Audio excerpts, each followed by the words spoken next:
That's the good and the bad. Mm. But more good, right? Brings that level of greatness out you.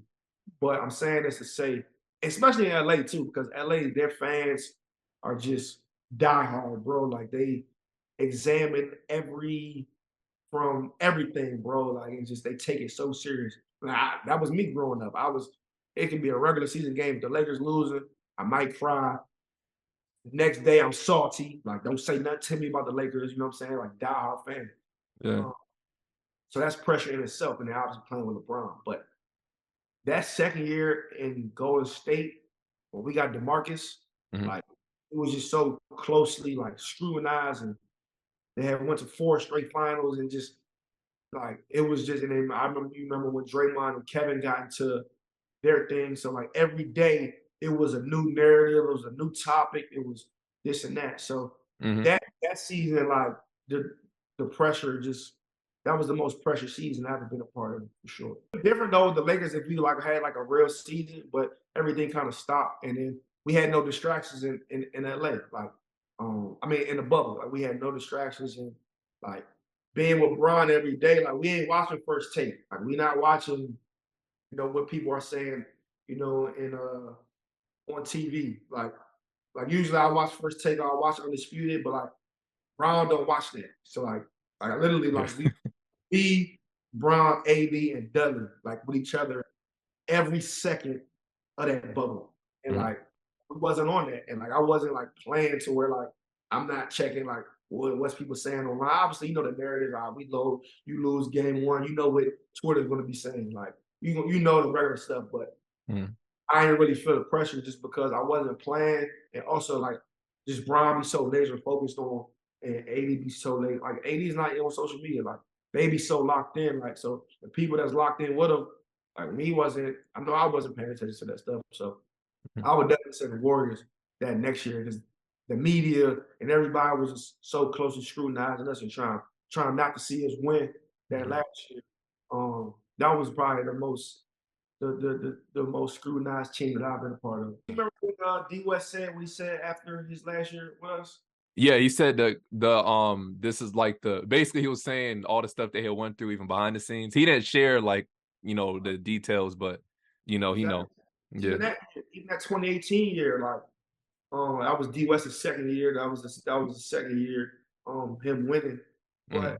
like it was a lot. Like there's a lot that goes into like those teams and being on a super team, like doing all this and that. Like it was a lot. Even my first year, like I was just so like fanned out and just so green and everything because I was so young and just happy to be there. Like a lot Mhm. of that stuff really just went, you know, one year out the other. I just never really realized how important that moment was, or that conversation, or this argument was. But that next year, I was a little bit more hit to, oh wow, this and that. So yeah, I mean those teams really,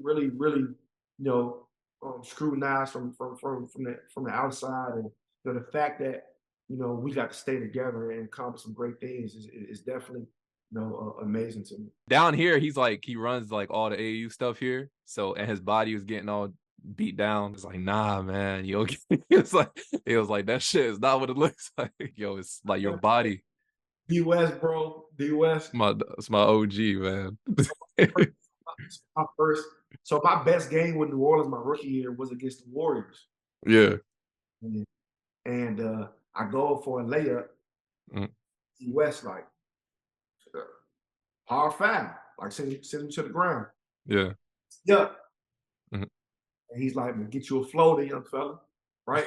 So next time in the lane, he's right there. I shoot a floater, and I make it or whatever. So come back down. He like taps me on the head like this shot, like what I'm saying. So I had my best game against them that year, and then the next year when I started playing with him, me and D West was always in the second unit together. Mhm. So we always had a great bond. And then I'll never forget D West is like, D West. It's like Yeah. Great. very, Great. like, Yeah. like very intellectual brother. Like um Uh, we beat Houston game 7. mhm. And D West, I'll never forget. Like we all chilling, like we all in front of like I said, like I felt like it felt like we won the finals when we beat Houston that year because it was just such a grueling like series. Yeah. guys on the plane, guys that drink, they drinking a beer. Dudes is drinking wine on there. Me and Jordan Bell, we don't drink. We just turned up. We just turned up off, bro. Finals, like, you know what I'm saying? Yeah. So get that D West, he pulls his speaker out his bag, he throws on that Usher, that Oh, old that's David for you. That's man. We was jamming the whole fight, man. I got a video of that. D West is one of my favorite teammates ever, man. He still texts me to this day. I talked to his AU team a couple times. I sent yeah, my G-Ro.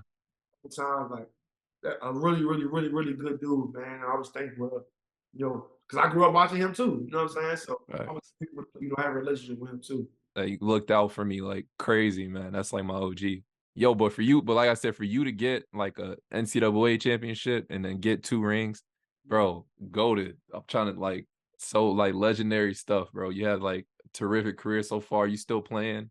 Even overseas, went on to overseas like a year ago, you just dropped 54. Yeah. You know what I'm saying? You just dropped 54. So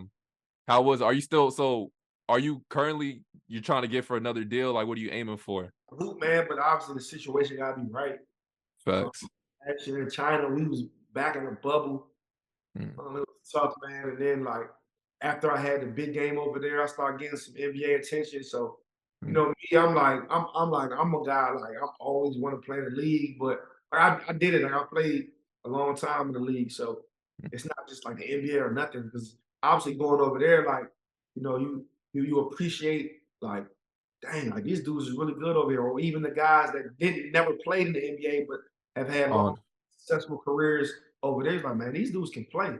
So Mm, it was eye opening for me, but like, um, I just kind of like stopped playing in China after I scored 50, man. And I'm like, man, I'm not about to be sitting in China if I'm not playing. So mhm. I thought I was gonna get some NBA attention. I had some teams tell me they were interested, and I came home and they never signed me. So I'm still waiting, man. I got a new agent.